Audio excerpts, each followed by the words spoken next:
तवज्जो और अदब के साथ सुने। हजरत अक़दस शाह सैयद बिलाल हुसैन साहब थानवी दामत बरकातुहुल आलिया, बस यूं समझो कि आंखें आपकी शराफत व पाकीज़गी का आईना, चेहरा आपका तदब्बुर व तहम्मुल का उन्वान है, पेशानी आपकी नूर व नितहत से सच्ची, दिल आपका सदाकत और अमानत का आईनादार है। मेरे दोस्तों, ये वो अजीम शख्सियत है जो अपनी जात के एतबार से बदफानी और ईमानी सिफात के हामिल, तवाज़ो, इंकिसारी, खुश मिजाजी व सादगी, तक़वा और परहेज़गारी, शुस्ता व शगुफ्ता अखलाक के हामिल। और अल्लाह तबारक व तआला ने इन हज़रात और इन शख्सियात में इंतहाई ज़ौक़ लतीफ़, और अल्लाह तबारक व तआला ने इन हज़रात के अंदर जो वदियत फरमाया है वो सादा और नफीस मिजाज और मिजाज में इस्तिक़लाल और एतदाल फितरत में सलामत रवी और सहने रसा अल्लाह ने आपको अता फरमाया। ये वो रब्बानी और इरफानी सिफात है कि जिनकी बरकत से इंसान अल्लाह तबारक व तआला के करीब होता चला जाता है। ऐसी अजीम हस्ती हमारे दरमियान में तशरीफ रखती है। अब आपकी मौजूदगी में हम चंद शब्द पहले मोहब्बत और इंसानियत के पैकर और इंसानियत के पैगाम को लेकर के चलने वाले शमा को जनाब चौधरी मनीष जी जो हमारे दरमियान में तशरीफ रखते हैं, वो 2 ही मिनट से ही, मैं समझता हूँ कि उनके पास कम वक्त है यकीनन, लेकिन मैं उनसे दरख्वास्त करूँगा कि 2 मिनट अपने दिल का तासुर उलमा के इस मजमे में, यहाँ से आपकी आवाज़ मुल्क के कोने कोने में पहुँचेगी, इसलिए कि यहाँ केरल से, तमिलनाडु से, महाराष्ट्र से, मणिपुर से, आसाम से, कश्मीर से, पंजाब से और हमारे यूपी और दीगर तमाम उत्तराखंड और हत्ता के हिमाचल के पहाड़ों और वादियों से यहाँ तशरीफ लाए। ऐसे मौके और ऐसे मजमे बार बार नहीं मिलते। मैं मनीष जी से कहूँगा कि वो जो दर्द लेकर के आए हैं बुजुर्गों और आलिमों की सरजमीन पर 2 ही मिनट में, क्योंकि हम बहुत इत्तिसार के साथ इस प्रोग्राम को अपने अकाबिर की मुस्तजाब दुआओं के सहारे अंजाम को पहुंचाएंगे और उस अमल की तरफ को बढ़ रहे हैं जिसके लिए मुबारक मजमा दूर दराज की सफर की सहूलतें बर्दाश्त करके हमारी सरजमीन इल्म विलायत में आया है। जनाब चौधरी मनीष।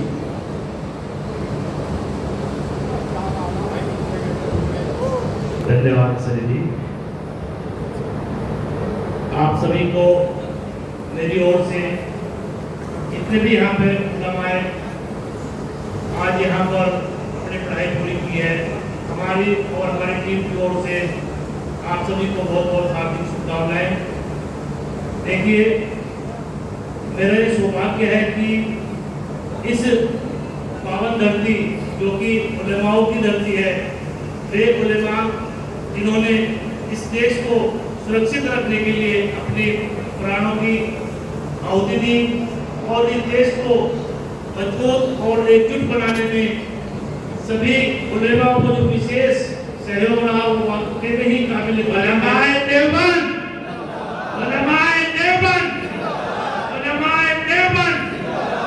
55,000 मुजाहिदीन आज़ादी,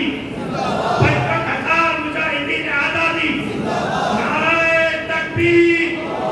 हिंदुस्तान, हिंदू मुस्लिम इत्तेहाद, हिंदू मुस्लिम इत्तेहाद, गंगा जमनी तहजीब, फिरका परस्ती मिटाओ, मुल्क बचाओ, फिरका परस्ती मिटाओ, मुल्क बचाओ, फिरका परस्ती मिटाओ, नफरत मिटाओ, देश बचाओ, इसी पैगाम को लेकर आए हैं। मैं धन्यवाद देता हूँ इस पूरे मदरसा को जो कि देवबंद की पावन धरती है, दारुल उलूम अशरफिया, जिसमें हमारा बहुत सौभाग्य की सबसे बड़ी बात यह है कि इस मदरसे में हमें तीसरी बार आने का मौका मिलता है, जहाँ से इस पूरे दुनिया के अनेक सुंदर जगह से सभी लोग जितने यहाँ पर भी अपनी पढ़ाई पूरी करते हैं। वास्तव में जो सबक इस मदरसे से, इस धरती से अपने अंदर लेके जाते हैं, वो अपने देश में अपने स्तर से अपनी जो पढ़ाई, जो तामील हासिल की है, अपने इस सुनहरे गुलदस्तों के साथ उसकी महक को पूरी दुनिया में बटोरने का काम करेंगे। और ऐसे जैसे आज हमारा हिंदुस्तान एक गुलदस्ते की तरह सजा हुआ है, हमेशा उसी तरह सजता रहे। इसके लिए चाहे हमें अपने प्राणों की आहुति भी देकर अगर आगे बढ़कर एक दूसरे के साथ सुख दुख में खड़ा होने का मौका मिले, तो सबसे पहले जो उसमें अगर चावल गंवाने का मौका मिलेगा तो वो आपका छोटा भाई मनीष चौधरी को होगा, जिसका ये एक पैगाम इस मुल्क में जाना चाहिए कि सबसे बड़ी जो होती है जाति धर्म से ऊपर उठने के बाद इंसानियत होती है। इंसानियत अगर हमारे एक दूसरे के अंदर जिंदा है तो तभी हम एक दूसरे के साथ रहकर इस देश को मजबूत और सुंदर हाथों में अपने इन युवाओं, जो नौजवानों को जिन्होंने आज अपने स्तर से, हमारे मौलाना साहब के स्तर से, जितने यहाँ अध्यापक हैं उनके स्तर से तालीम हासिल की है, यहाँ से जाएं और हिंदुस्तान के बाहर भी अपने सुंदर मुख से उस शिक्षा का हर एक को अपने स्तर से देने का कार्य करें जो आप लोगों ने यहाँ पर सीखी है। क्योंकि शिक्षा वो चीज है, अगर शिक्षा के बिना मनुष्य एक जानवर के समान होता है, शायद हमें भी और हमारे आने वाली पीढ़ी के लिए वो चीज अच्छी ना लगे। क्योंकि जानवर सिर्फ जानवर के बारे में सोचता है और इंसान ही वो चीज है जो ऊपर वाले की बनाई हुई चीज है, जो सिर्फ एक दूसरे इंसान के बारे में सोचता है। मैं पुनः आप लोगों को अपनी ओर से और अपने समाज सेवी टीम की ओर से इस सुंदर आयोजन के लिए बहुत बहुत हार्दिक धन्यवाद और शुभकामनाएं, और आशा करता हूँ कभी भी हमारे देवन में क्या, अगर मुजफ्फरनगर में अलग कस्बों में इस तरह के आयोजन लगातार प्रयासों से हो रहे हैं, अगर वहाँ पर अपने भाई की कहीं भी किसी भी चीज की हर स्तर से अगर किसी भी तरह की जरूरत पड़ेगी तो आपका छोटा भाई हमेशा वहाँ पर उपस्थित रहेगा। आज मंच पर जितने सम्मानित व्यक्ति यहाँ पर है, उनके पास तो शायद होता है क्योंकि उन्होंने लाखों हजारों बार उस पवित्र कुरान को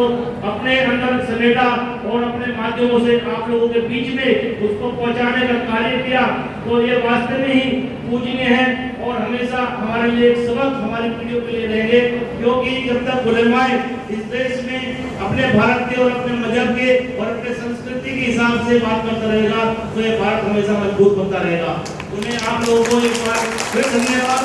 जय हिंद, जय भारत। भाई आपसे मनीष जी ने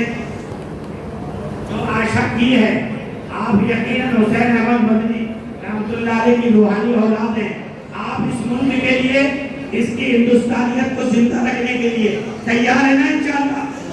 वाह वाह वाह वाह, सुभान अल्लाह। अब हमारे दरमियान